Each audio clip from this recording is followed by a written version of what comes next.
what are we going to talk about today? Well, today is really all about getting the most out of YouTube, but more specifically, how do you build an audience that comes back time and time again to see more of your content? How do you future-proof your content?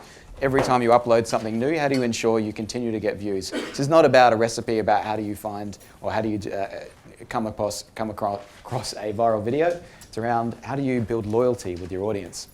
So before I actually get into the presentation though, just so I can see who's in the audience, just by way of show of hands, who actually has a YouTube channel that they upload to once a month? All right. And who doesn't have a YouTube channel yet but's thinking about it? All right. And who hates audience polls and is putting up your hand in the audience? All right. Okay, cool. So we're going to do this by running through what we call the 10 fundamentals, which is really a set of principles that, when you apply it to a video idea you have, it makes it relevant for YouTube. Before we get into that, though, I just wanted to start off with, a bit of a rationale as to why you should think about YouTube in the first place for anyone that, I guess, is not yet sold on the idea of YouTube. So let's kick off. I think the clicker's being a bit funny at the moment, but we'll see how we go. So there are 1 billion visitors every single month on YouTube. I'm not sure if anyone knows how big the world's population is, but last time I checked it was just over 7 billion. That's 1/7 of the entire world is coming to YouTube every single month, right? And it's a pretty staggering number, and especially when you consider that not all the world is even online yet. So massive, massive opportunity. 1 billion hours are watched every single day. So a lot of people watching a lot of content. That's all right, I'll click this, no worries. I think this is a really interesting one for all Australian content creators in particular. Over 90% of views on all Australian content on YouTube actually comes from outside Australia. So it means when you upload something, most of the views are going to come from Brazil and Russia and the US and the UK. Very few are actually going to come from Australia. So it's a fantastic way to really reach a global audience. And 400 hours of content uploaded every minute. You're seeing the demand side of the equation, the amount of eyeballs that are there. This is more the supply side of the equation. So what does this actually mean? It means that there's lots of audience, but there's lots of content.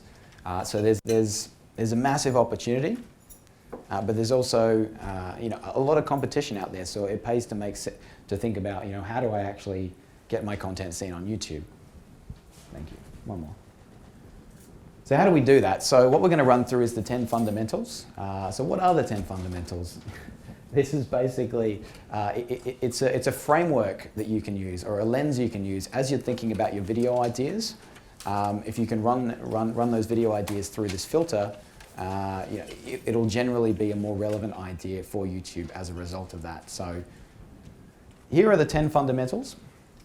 We're going to run through each of them in more detail in just a moment, but just to say from the outset, this is not a shopping list. You do not need to include all of these as you're thinking about your video ideas. Often what we've found is the more you do include, the more success you have in building a loyal audience, but by all means, take notes of the ones that are the most relevant for you and don't feel that you need to include them all.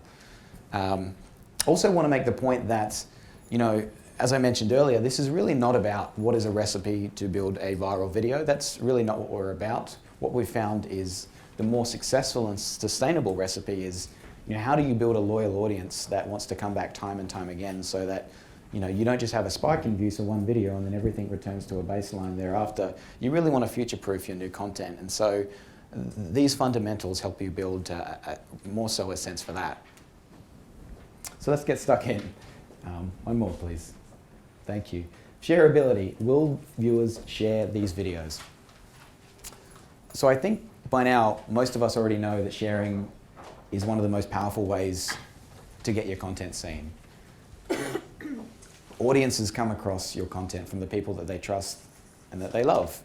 And I think it's all good and well to say, of course people are going to share my content because it's awesome, but it pays to ask a further question and ask why, specifically why are people going to share your content?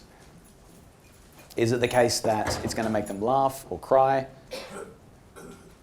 Have a think about what was the last thing you shared on your social media.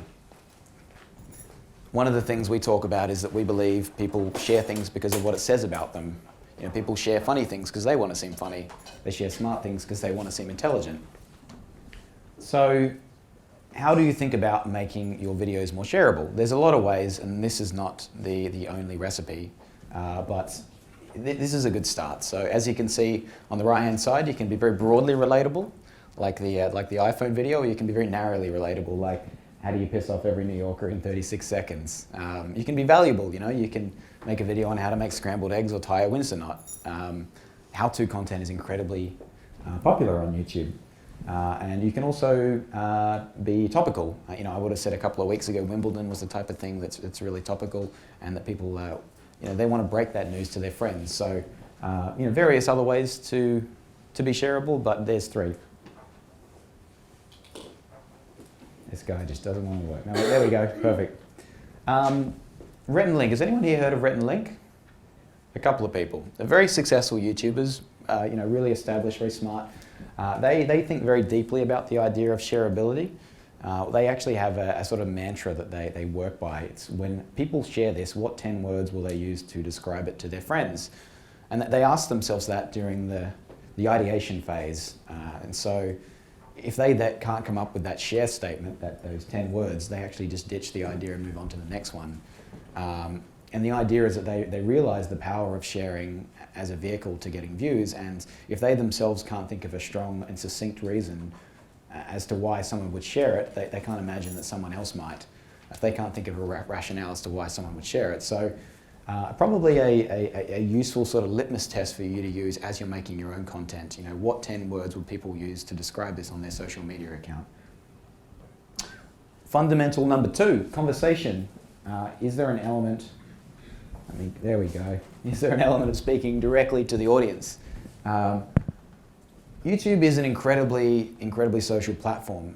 By having a direct conversation with the audience, we're talking about the kind of news anchor type direct conversation to the camera here.